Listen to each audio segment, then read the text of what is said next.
काला घोड़ा नहीं देखा जाता है, यहाँ किसी को गरीब अमीर नहीं देखा जाता है, यहाँ किसी को छोटा बड़ा नहीं देखा जाता है, यहाँ तक यहाँ नर नारी का भी भेद नहीं देखा जाता। क्यों? फालतू में हमें तो नोट वोट की जरूरत है नहीं, तो हम आने वाले महापुरुषों को दुनियावी तौर पर भटका नहीं सकते। जब आपका आगमन हुआ है, लौकिक जगत में आप रहते हैं, लौकिक जगत में आपका वास है, लौकिक जगत में रहते हुए आपको पारलौकिक जगत का रास्ता दिखाया जाता है। पारलौकिक जगत परमात्मा का मार्ग, परम सत्ता का मार्ग, राम का मार्ग, ईश्वर का मार्ग कई नामों से पुकारते हैं। तो ढोंग पाखंड आडंबर अंधविश्वास ढकोसला यहाँ लागू नहीं है। समय अनुसार किराया भाड़ा खर्च कर आप लोग यहाँ इस मानव मंगल मिलन सद्भावना समागम में पहुंचे हैं।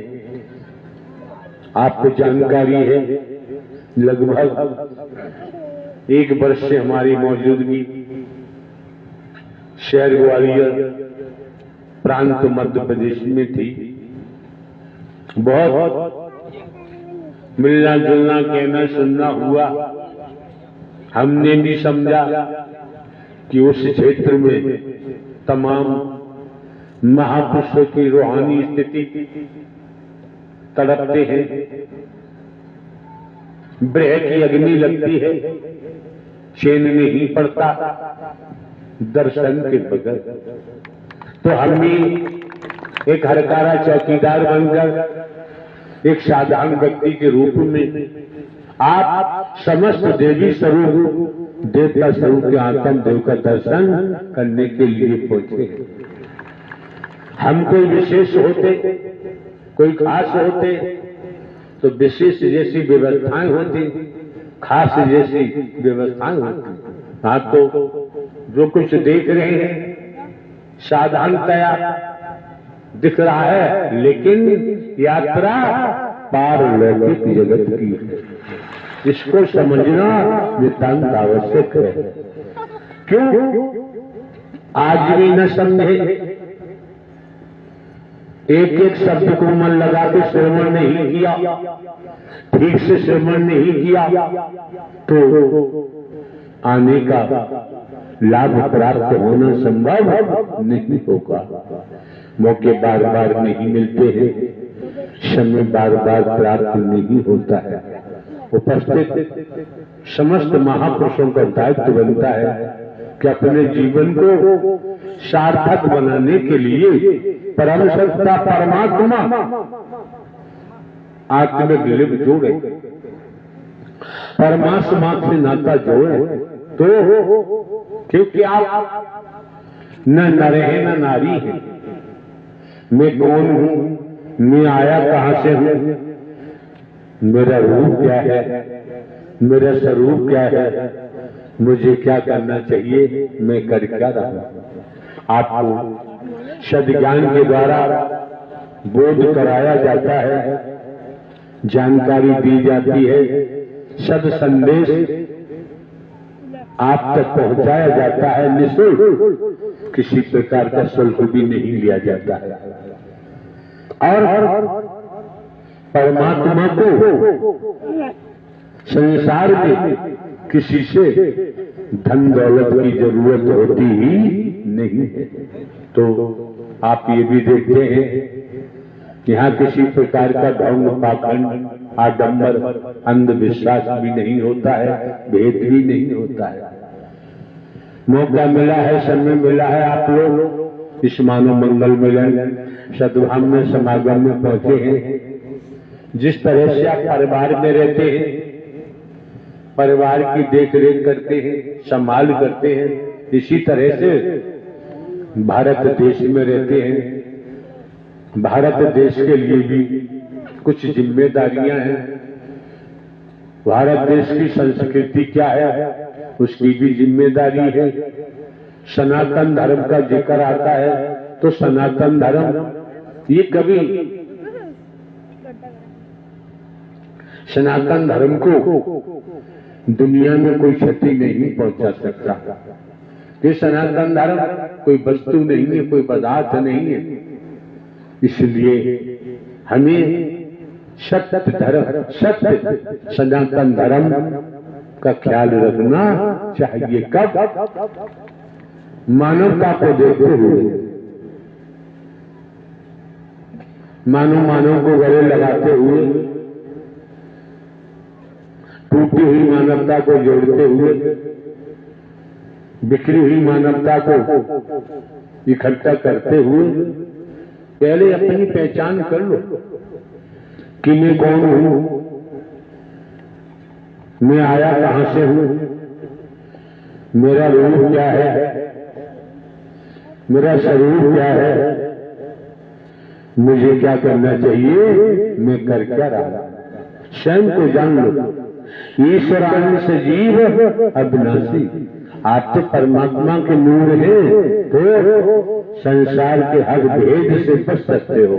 अगर भेद में रहे तो बाबूजी रूहानियत के आधार पर बिखर जाएंगे, टूट जाएंगे, गिर जाएंगे।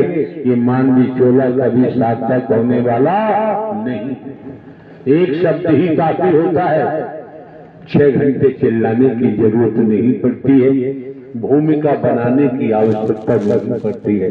हाँ बाबा बताओ क्या कह रहे हैं? जिस दिन से नारायण जी का वचन माना मैंने, उस दिन से मैंने एक अपने अंदर मानवता, क्या पहले मैं राष्ट्र था और राष्ट्र की जिंदगी जीता रहा। बाबा माइक उचित दूरी पे रखो। जिन शब्दों का आप उच्चारण करते हैं वो शब्द बिखर जाता है, सही सलामत महापुरुषों के कान तक नहीं पहुंच पाता है। हाँ, जिस टाइम में इन नारायण जी के सत्य के साथ में नहीं आता था तब मैं राष्ट्र था, राष्ट्र की जिंदगी जीता था बाबा। तब मैं प्रेम बाबा अधूरी भाषा न बोले, साफ कहो मैं राक्षस था। एक शब्द बीच का काट दिया तो पूरी भाषा नहीं हो पाती है। जब अधूरी भाषा होगी तो क्या पढ़ेंगे, क्या सुनेंगे, क्या लिखेंगे, कैसे पास होंगे। हाँ, जिस दिन से सत्य का साथ किया मैंने उसी दिन से अपने प्रण कर लिया कि मैं अब एक मानवता धर्म अपनाऊंगा और चाहे मेरे कोई गाली दे, चाहे मेरे को मारे, फिर भी मैं कुछ नहीं कहूंगा, क्योंकि मेरे को मानव देवी देवता दिखाई देने लगे। उस दिन से मैंने इनको सबको, आप सबको देवी देवता मान लिया, बहनों को देवी देवता मान लिया और इनके चरणों में हर हमेशा शीश झुकाए रखता हूं, क्योंकि इनके अंदर हम आप देवता के रूप में दिखाई देती है मेरे को। तब मेरे को देवता नहीं दिखाई देते थे, जैसा मैं रास्ता तैसे ही दिखाई दे रहे थे। आज मेरे को सब लोग देवता के रूप में दिखाई देते। हम तो जानते हमारे से सब बड़े ही हैं और हमें इनका मान करना, सम्मान करना हमारा काम है और हम अपना मान सम्मान इनका करते रहेंगे। हमें अपने मान सम्मान से कुछ लेना देना नहीं है।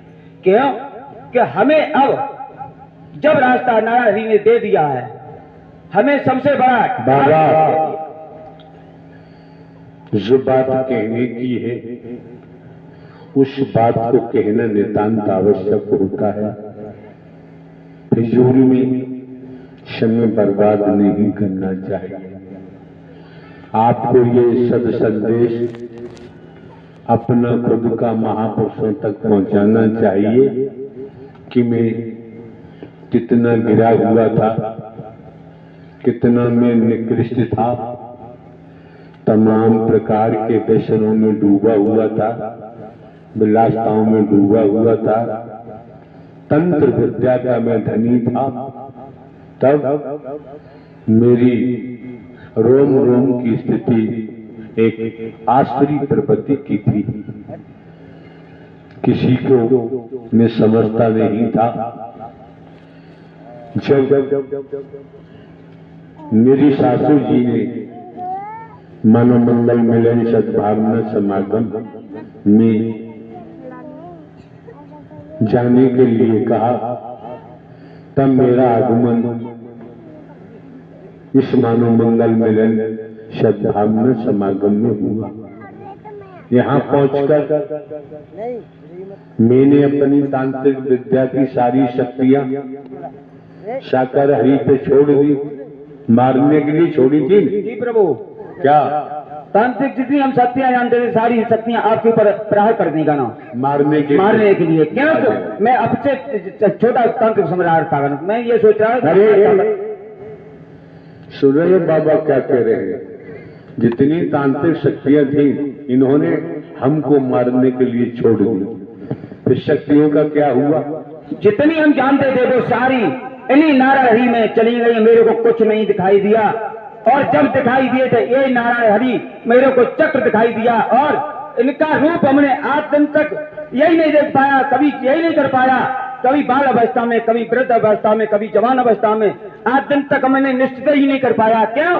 कि मैं जब भी देखता हूँ अपनी नजरों से कभी कुछ कभी कुछ इनको बाल अवस्था से लगा करके बुढ़ापा तक देखता हूँ। इनकी कभी मैंने एक जैसी सूरत नहीं देख पाई तब तक। इसीलिए मैं अपने ब्रह्म को, इन पथ को हर समय चुकचुकी से देखता ही रहता हूँ। इनके कैसे क्या क्या लीला करते रहते बैठे बैठे का ना। अब हमें पागल हो जाता हूँ।